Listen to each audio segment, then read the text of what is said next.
This cow is pawing at the floor because it's too painful to put weight through this foot. And in this video, we're going to try to change that. And I won't let it rush when I see you dance, and the moment comes when I fall and time goes slow.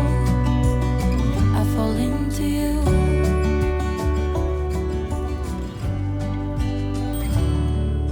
Notice how this cow is walking with her head in a bobbing motion? That is completely deliberate. She's got a very sore back right foot, so to counteract the amount of weight going through that foot, she bobs her head down like a counterbalance. This foot is incredibly sore and she does not want to put any more weight through it than she absolutely has to. My name is Graham Parker, better known around the world as the Hoof GP, and in this video, I'm hoping I can stop that bobbing action completely. If I can alleviate the pressure on that hoof and start it, or at least promote it towards healing, then I will stop that bobbing action. Don't get me wrong, it's not the bobbing action that bothers me, it's the fact that she feels the need to do it because her foot is so sore. We work at farms like this every 2 weeks, routine trimming these cows. And when lameness does arise, we're right on the case because we're due here every 2 weeks anyway. So problems like the 1566 has get dealt with as quickly as feasibly possible, which is fantastic because when you deal with lameness as quickly as possible, these cows stand a much greater chance of getting over that episode of lameness. Coming to farms as regularly as this also means that when you do treat a cow for lameness, that same cow is back in a couple of weeks later to make sure that she gets over it. And that is exactly the case with this cow, who is just before cow 566. These cows live outside here in southwest Scotland and they walk quite a long way on stony tracks. These tracks are really well looked after, but at the end of the day, it is still quite a long way, and that's why they end up with problems like this. So we first saw this cow about 2 weeks ago and she had a white line defect. We applied a block, we removed all of the loose and detached hoof horn around about here, and because it's only been 2 weeks since we saw her, there's not much to do to this foot, but what there is to do is really important. It can be the difference between her getting over the lameness completely or just staying exactly as she is. That is corium that you can see poking out from this gap here. The block itself is still nice and high, so we don't really need to do anything there. But this loose and detached hoof horn needs to be removed. Please play ball, girl. Come on, you're all right. Crusher is fantastic, but at the end of the day, these are very strong animals. And if we were to try to keep them 1,000,000% rigid, it would actually hurt the cow in the long run. Oh, need to get rid of that. You can actually just see that corium just poking out there. I'm slightly worried that that hasn't healed up actually, so I think this time we'll wrap her up. We use salicylic acid within a biodegradable wrap because that salicylic acid, it's easy for me to say, I actually did pretty well there to be fair. That salicylic acid though basically kills off the exterior layers of the dermis, the skin that is producing the hoof horn itself, and by killing those external layers it kind of forms a protective barrier, if that makes sense, and underneath it, new, fantastically fresh hoof horn can form uninterrupted. So what we do is we spray it with iodine, which will help shrink it up. It looks really rudimental, but we use blue paper towel, as fantastical as it is, because it doesn't seem to affect the wound negatively in any way, and obviously it's completely biodegradable, so it just breaks down. It seems to work for us really well. Salicylic acid is a product that you'll find in all sorts of face creams and ointments and Bazooka That Veruca. No, it's not a sponsored video. Although if Bazooka That Veruca would like to sponsor the channel. It looks a bit like sugar, but definitely doesn't taste like it. And because it's called acid, it sounds like it's something really harmful, but in reality, it's not actually all that strong. So this wrap isn't there to keep the foot clean as a conventional bandage for you or I would be.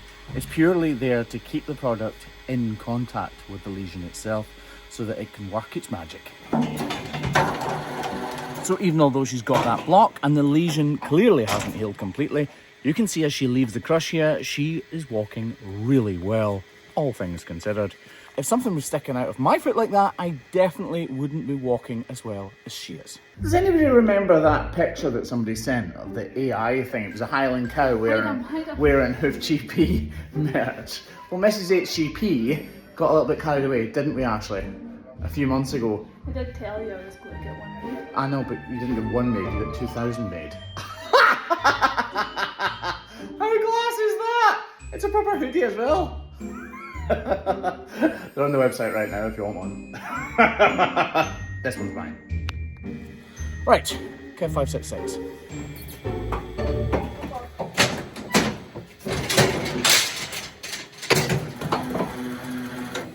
What a beautiful day it is here. It is just early November and the winter sunshine here is the best sunshine we get of the year, to be honest. It's a little bit colder, but it is still a stunning day. So straight away the problem is really obvious. Right around her coronet or hairline, you can see peeling here of her hoof horn, meaning this whole entire section is going to need to be removed. It's not attached, and all the muck and manure and little stones getting down in behind there is seriously hurting. Believe it or not, we don't always have access to water, so this is a bit of a luxury, and it's a luxury that's welcome. So I start by reducing the entire size of this outer claw. We can all see that it is much bigger than the inner claw, and therein probably lies the root of the problem. This overgrowth has led to the white line being insulted, the white line being the part that joins the outer portion of the hoof to the inner portion, the bit that we can't see. And when it gets insulted and hurt, it ends up bursting out the top, exactly as it's done in this case. I need to be careful. I shouldn't be able to hack into a cow's hoof like this. It should be fairly obvious, but, oh God, it stinks. But because this problem is here, it means I can and actually need to do it. It's so difficult because it's not a normal hoof. As I cut into this, we should see blood. Hopefully we won't, but if it was a normal, healthy hoof, then we should, which means in this case, I really don't know how far the problem is, so I really don't know how much of it I can trim away. I'm literally reanalyzing and trying to re-understand the hoof with every single swipe of the knife. I can see that there's a hard edge there. Oh look, and see as I do that, I can see that this is reaching further down. The horn's translucent, so as I thin the layers of hoof horn, I'm able to see through it and get a rough understanding of how far the problem extends. I'm also, unfortunately, oh, there we go. I was just about to say I'm also unfortunately using my sense of smell because this absolutely stinks. You can see all of that inflammation has resulted in bubbling pus. Something which I don't want a healthy cow to have, but if a cow has a sore foot, I almost want to find it because it means I've definitely found the root of the problem, and therefore I know I can definitely do something about it. So although I don't want to see it in a healthy cow, seeing it in a cow that is lame actually helps me to know that I've helped her. You can actually see the cavity opening up a little bit here. And this is going to come away more as well. The fluid you can see coming from the side wall of her hoof is clearly a mixture of claret and pus. I'm going to chase it down a little bit. Just follow the little track in. Again, we don't know how far it's going to go, so we are constantly reanalyzing. You can see that little mark there that I'm trying to chase. Can you actually see it in the comments? I'm not sure if you can. I can. Oh, I'll press there actually, you can see the fluid coming up. There you go, you can see it all there. I must have inadvertently grazed her corium because there's more red fluid than I would have expected. I find myself holding my breath all the time when I'm doing this. which is a bit strange, but I must feel like I can be more accurate or more precise somehow when I'm holding my breath.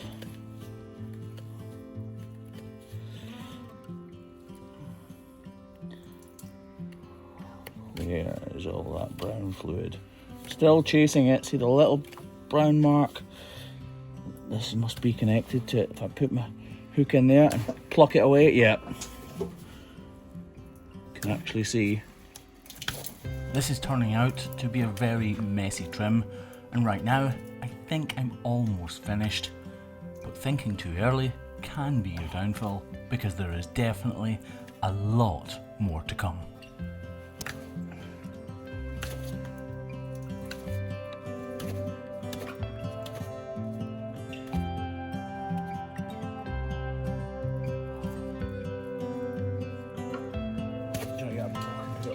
Pulling a knife through hoof horn like that can look very haphazard, as though I don't really care where my knife goes, but the reality of it is, this is exceptionally hard to slice through. I genuinely thought we'd got it all. I was just about to stop. Being successful with hoof trimming cows' feet and curing those cows' feet is all about confidence. Being confident in front of the farmer who is currently stood right next to me. Confident enough to question myself, which may sound completely counterintuitive. I know my abilities now. After trimming so many cows' feet, I also know that I can and often am wrong when it comes to how far something goes. So I now have the confidence to question myself and to pursue the tiny little inconsistencies in hoof horn that sometimes lead to greater problems, like what we've just witnessed. So all of that started from here. See how there's like necrosis? See the dark grey?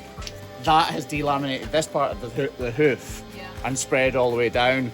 And because the inflammation can't get out, the body starts fighting it like it's an infection, and that's why it delaminates and the pus starts to come about. Unfortunately, we cannot perform miracles.